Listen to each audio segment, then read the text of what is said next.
Familia Vota. It's a nonprofit organization that promotes civic participation in the Latino community.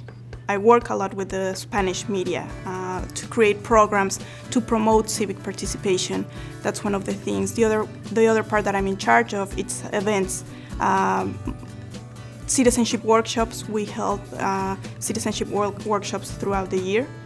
So I'm in charge of that, talking to the community that it's asking for the information and recruiting volunteers. An average day, it's talking to people, giving them information about either citizenship, how to obtain their citizenship if they are legal permanent residents, how to get registered to vote, how to participate in elections, talking to media, talking to volunteers. So it's a little bit about of everything. When I was offered this job, it was the interesting part for me. It was that I was going to be able to talk to our community directly. I was not going to be behind a desk all the time, but I was going to be out there talking to the community. So that attracted to me.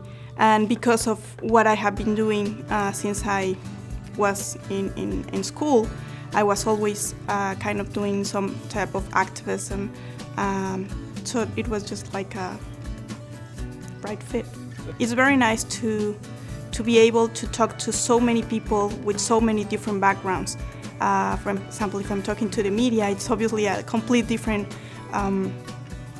world than talking to the person that wants to apply for citizenship or getting to know the volunteers. It's just amazing how the stories that are behind each person. That's the best part. I went to law school and I have a master's degree in social psychology. So that education, for example, when talking to people that want to apply for their citizenship, my background in law gives me that idea of how to help them to apply for citizenship and to answer those questions. With the social psychology, it gives you a whole different idea on how to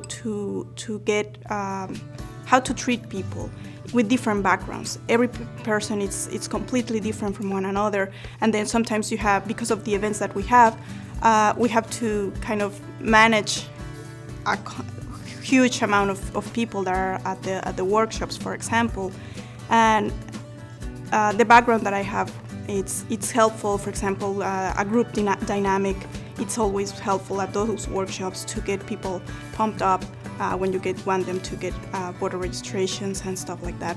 Work with the volunteers and work with the people as well. Public speaking, which I really don't enjoy, especially in English. I don't really like talking in public in English. I obviously like to do it more in Spanish, but it was very helpful because it teaches you how to present yourself, and even that if you're obviously very nervous and stuff like that, how to control those nerves. I think everybody gets nervous when they're talking in public. It's just how you manage those feelings that you're having at that time. That was one of the things that helped me in junior high, and also the teachers pushing you to get more active in the community with social service. Go out there, volunteer with every single organization that you can get a hold of. It's very rewarding. You learn a lot, and you can actually find a job volunteering. You can get a lot of information, networking with people, and you get to know and learn a lot of all the people that you get in contact with. It really doesn't matter what your background is, what you study, as far as you find something that you really want to do and you have some type of education that can help you get that achievement in your life. It doesn't matter if you study engineer and then you find out that, I wanted to be an activist. Even that background, even being an engineer, will help you to become an activist.